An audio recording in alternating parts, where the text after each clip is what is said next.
A day in my life as a boy cat na ari diri sa Japan. For today video day. Inspired by Cindy Cinco.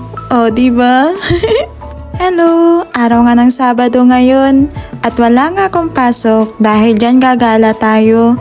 Nasa loob nga ako ng bus nito at pababa na din. Puti na nga lang, konti nga lang yung tao kaya nakapag-video ako. Pagbaba ko nga, dumaretso agad ako dito sa CR.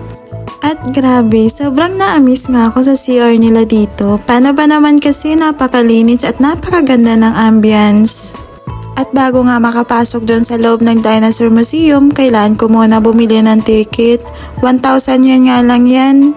At first time ko nga lang gumala na ako lang mag-isa. Kaya ngayong araw, susulitin ko. At susulitin ko rin yung 1,000 yen na binayad ko.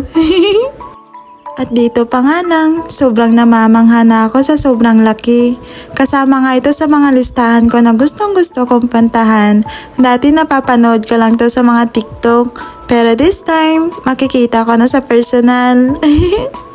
At dito nga sa entrance, may sign na bawal hawakan at bawal din mag-take ng video na may flash. At this time nga makikita nyo na may guhit nga ng dinosaur itong bato. Grabe, napakagaling ng gumawa nito. At alam nyo ba, itong Dinosaur Museum ay isa sa mga nangungunang dinosaur museum sa mundo. At itong museum ay matatagpuan sa Katsuyama, Fukui. Oh, tara na dito, B. And based of my research, 50 dinosaur skeletons ang nakadisplay nga dito. Pero out of 50, 10 lang daw yung original fossils dito. O diba, nag-research talaga ako para dito. At syempre, meron din silang mga dinosaur animatronics dito. Tulad na lang nitong Fukui Raptor at T-Rex. Pagpasensya nyo na pala yung pronunciation ko. At dito nga, nag-focus talaga ako mag-video at ini-imagine ko na din na what if maging totoo to? Ano kaya gagawin ko? Siguro lalabas ko na talaga si Darna. Paano ba naman kasi tingnan nyo, nakatingin talaga siya sa akin.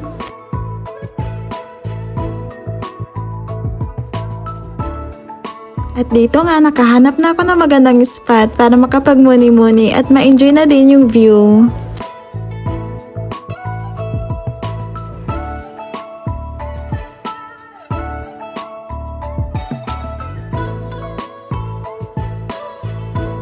Pagkatapos ko nga magmuni-muni, ay lalabas na sana ako kaso nakita ko tong mga nagagandahang mga bato. Siguro mahal to kapag naibenta, pahingi nga isa. Char lang.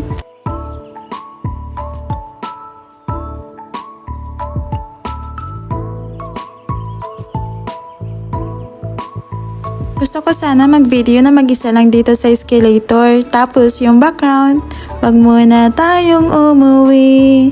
Dito muna.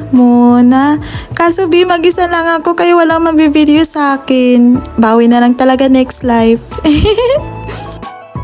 At syempre, meron din silang mga souvenir shop dito. Kaso nga lang medyo pricey at hindi kaya ng budget natin.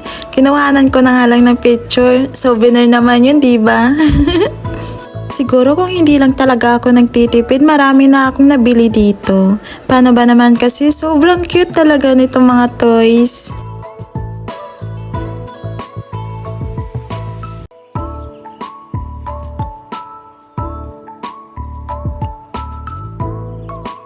Lumabas na nga lang ako bago pa ako mabudol. Kaya hanggang dito na lang muna. See you my next mini vlog.